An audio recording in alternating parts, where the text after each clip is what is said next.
something you said too about how a boss wants to come in and shake things up made me remember something that I ran across that I would love to touch on here. And it's in a different category, really, but it comes down to what you should do as a boss.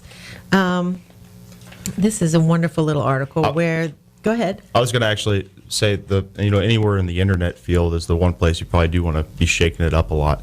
I think there's a lot of management techniques, a lot of departments, and you're right, the culture, hours you work, or the structure of it, how you guys communicate, but as long as creativity, a lot of those guys are supposed to be coming in there maybe to bring some new direction. So bring that direction, and don't be afraid to take the risk in the new markets or make changes to the product to offer more and try to sell it. As long as you're sure you know what you're doing and you're not just doing it for effect.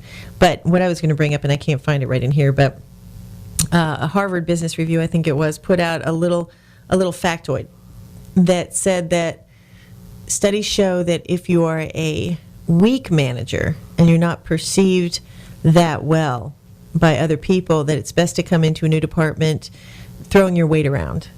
The more of a splash you make when you first come in, the better you will be perceived. On the other hand, if you are a strong and effective manager, you will actually be seen worse if you do that. So just if you have a weak management style, they recommend more assertion at the beginning. If you have a strong management style naturally, they do not.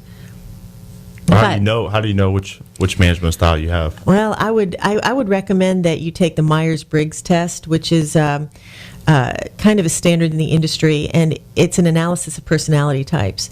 I happen to be an ENTJ, which is, goodness, it's been years since I've studied this, but it's basically an extrovert. The N, I have no clue anymore, but I'm not even going to guess the rest of them. But they are very good at putting people in about 4 different classes that really sum your personality up well. And once you know how you function and what makes you tick, it helps you understand who you're going to work with best, what kind of team you might want to form. Maybe you want to test the other teammates too to see what they're strong in, what they're not strong in, so that you can match people well. But I do recommend the Myers-Briggs test for a management analysis of yourself.